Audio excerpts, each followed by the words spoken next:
Merhabalar, kanalıma, videoma hoş geldiniz arkadaşlar. Bugün hiç bilmeyenler için çok basit, kolay bir elbise dikeceğiz arkadaşlar. Şöyle penye bir kumaşım var. Boy 140, en 150 santim. Ve bunu önce 2'ye sonra 4'e katladım. Şu şekilde gördüğünüz gibi kapalı kumaş katları benim önümde. Açık kenarlar burada. Düşük kollu, çok basit, hiç bilmeyenlerin dikebileceği bir elbise dikeceğiz arkadaşlar. Evet, kumaşımızı şöyle bakın 4 kat yaptık şu şekilde. Her zaman kumaşın üzerinden şöyle düz bir çizgi çiziyoruz kumaşı düzeltmek adına. Önceden belirlediğimiz ölçülerimizi şimdi yerleştireceğiz arkadaşlar. Öncelikle enseden başlıyoruz. Benim ensem 9 santim. 9 santimden işaretini atıyorum. 3 santimlik ense için düşüklük yapıyorum. Ve ensemizi pratik çiziyoruz. Düşük kol olacağı için şurayı şöyle 5 santim düşerek çiziyoruz. Omuz ve kol çizgisini çiziyoruz. Bunda sadece kalça ölçüsü gerekli arkadaşlar. Kalçamızı ölçüyoruz, 4'e bölüyoruz. Rahatlık payı verelim. 31'den şu şekilde kumaşımızı kapatıyoruz baştan aşağıya. Şöyle kapatalım. Benim elbise boyum şöyle 135 santim. Siz hangi boyda yapmak isterseniz, kumaşınız nasıl müsaitse tunik de yapabilirsiniz, elbise de yapabilirsiniz. Benim kumaşımın boyu 135 santimi veriyor. Şimdi buradan aşağıya şu şekilde 23 santim, hatta 24 yapalım. Şöyle kol şu şekilde cetvelimi omuza dik açı yaparak şu şekilde çiziyorum.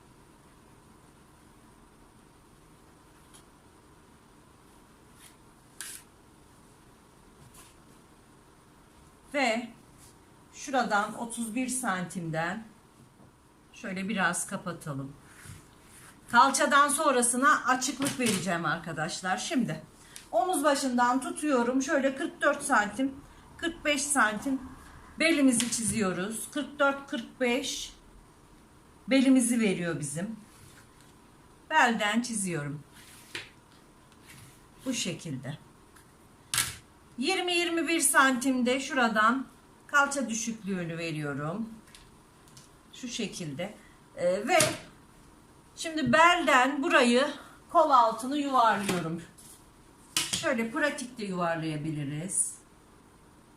Evet, şu şekilde yuvarlıyorum. Belden sonrasını da cetveli kadar açıyorum. Siz de bu şekilde yapabilirsiniz.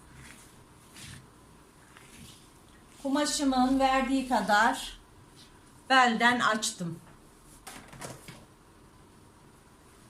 Şimdi etek boyumuzu bakalım, kamera açımız alıyor mu? Şu an etek boyum almıyor. Bakın arkadaşlar, ensemizi çizdik, omzumuzu çizdik. Kol altını kalça ölçüsüne kadar, bele kadar kalça ölçüsünü kullandık. Ve gördüğünüz gibi etek ucunu şu şekilde açma yaptık. Ve şimdi ben etek ucumu çizeceğim. Benim elbise boyum 135 santim. Şurası. Şu şekilde çiziyorum.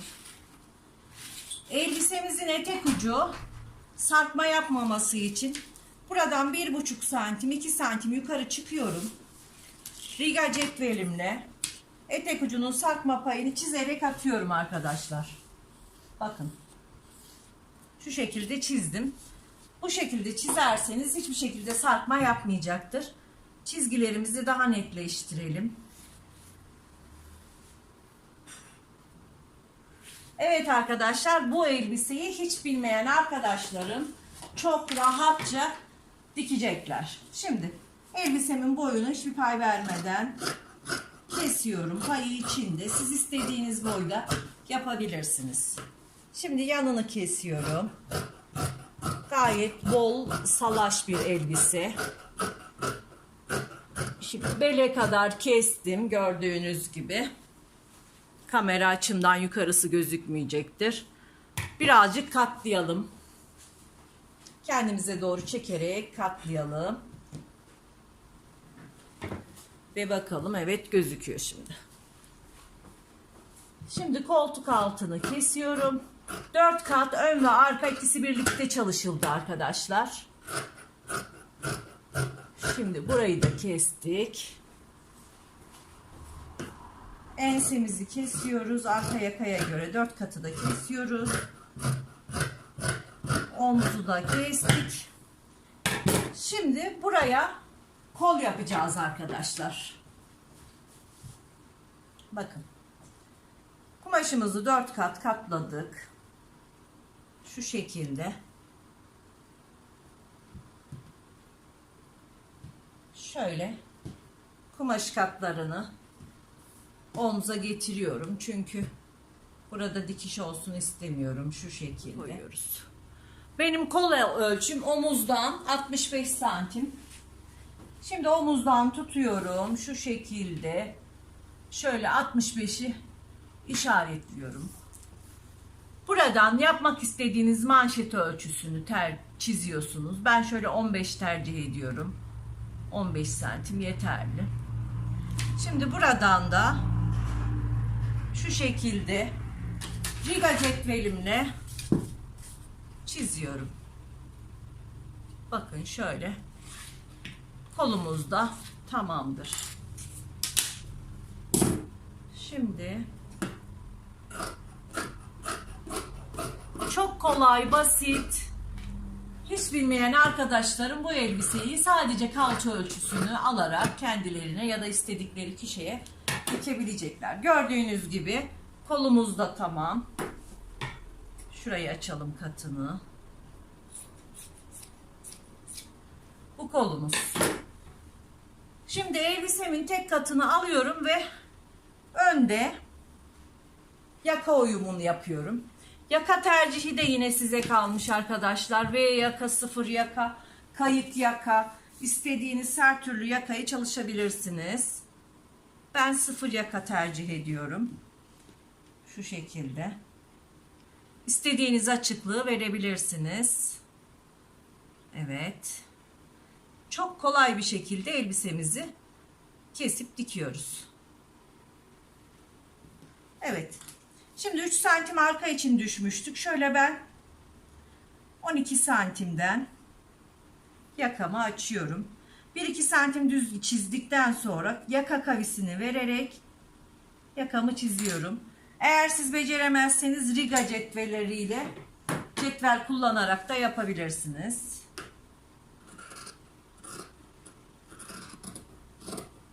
Evet, yakamızı açtık. Omuzdan da düşüklüğümüzü vermiştik zaten. Ön için 1 santim daha düşelim. Evet arkadaşlar, elbisemizin kesimi bu kadar. Şimdi elbisemizin dikimine geçeceğiz. Öncelikle omuzları dikiyoruz. Arkayı açıyorum. Düz yüzü bana bakacak şekilde. Önü de açıyorum. Şu şekilde. Şöyle. Önce omuzları dikeceğiz. Ama bu elbisenin beline lastik dikebiliriz. O yüzden dikime geçmeden önce lastik için çizgi çizelim arkadaşlar. Belden çizelim ki güzel olsun. Lastiğimiz eşit dikilsin. Şimdi şöyle açalım tersinden. Ve omuzdan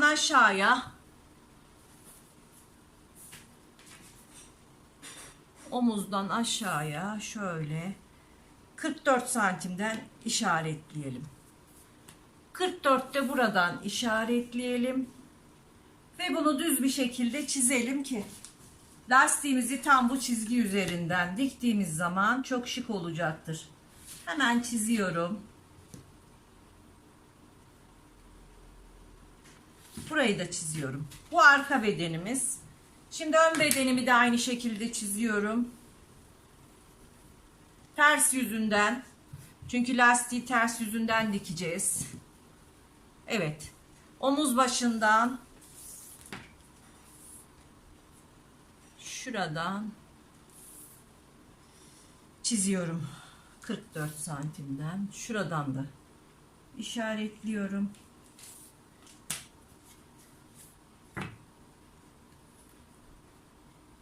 Burayı da çiziyorum.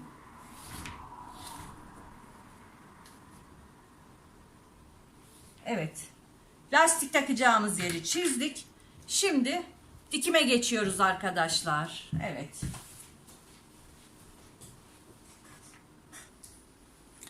Evet arkadaşlar, şimdi makine başına geçtik. Öncelikle ön ve arkanın omuzlarını birleştiriyorum. Bakın. Çok kolay. Ovarlı olmayan arkadaşlarım bunu düz dikişle de ev tipi makinalarda düz dikiş dikerek de yapabilirler. Overlock yerine de makinalarının zikzak ayarında zikzak atabilirler. Şimdi arka ve ön omuzları birleştiriyorum.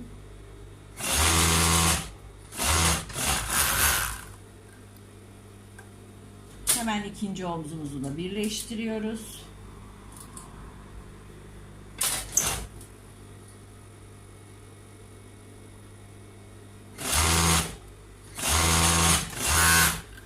Evet. Şimdi kolumuzu takacağız. Kol orta çıtımız var. Kol orta çıtını omuza getiriyoruz. Şöyle. Kolumuzu buraya takıyoruz.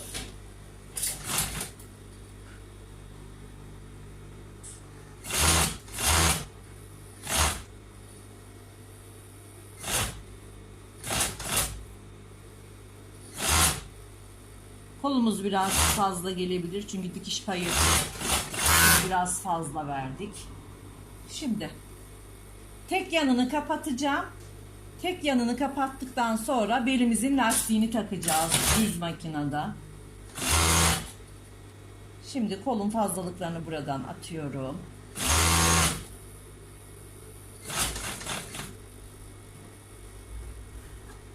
Evet. Bu aynı işlemi düz makinede yapabilirsiniz arkadaşlar.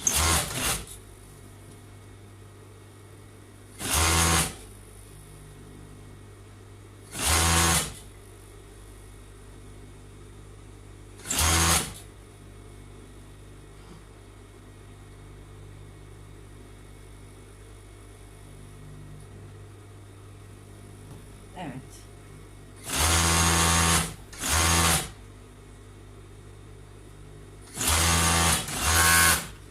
Evet arkadaşlar, bakın tek yanımızı kapattık. Düz makineye geçeceğiz ve bu çizdiğimiz yerden lastiğimizi takacağız. Evet, düz makinede görüşürüz. Evet arkadaşlar, şimdi düz makineye geldik. 1 santimlik lastiğimizi aldık. Ben lastiği ölçmüyorum. Lastiği çekerek, sündürerek dikiyorum. Ne kadar giderse siz isterseniz ölçerek yapabilirsiniz. Şimdi elbisemizin tek yanını kapattığımız için lastiğimizi rahatlıkla takacağız. Evet, çizgiler de fazla gözükmese de. Şimdi hemen lastiğimi koyuyorum. Şu şekilde. Dikiş adım ayarını açıyorum. Ve lastiğimi çekerek tam ortasından dikişini atıyorum. Evet arkadaşlar, bakın çizin. Sonra da lastiğinizi bu şekilde gerdirerek tutun. Makinenizin ayağına tam geliyor zaten. Ortasından dikiyorsunuz bu şekilde. Evet. Tam ortadan dikmeye devam.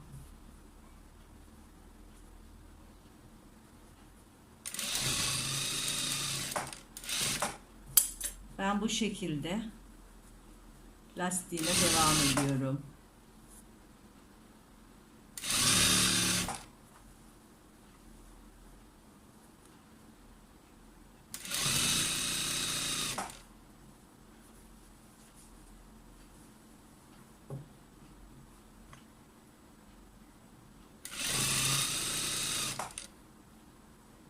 çizdiğiniz zaman çok daha rahat oluyor arkadaşlar. Evet, lastiğimizi bitirdik. Şimdi kesiyorum. Bakın, lastik takılmış hali elbisemizin. Çok güzel oldu. Şu şekilde lastiğimizi taktık.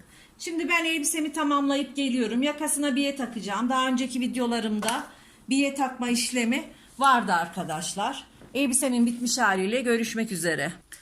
Evet arkadaşlar, gördüğünüz gibi elbisemizin bitmiş hali çok şık ve harika oldu.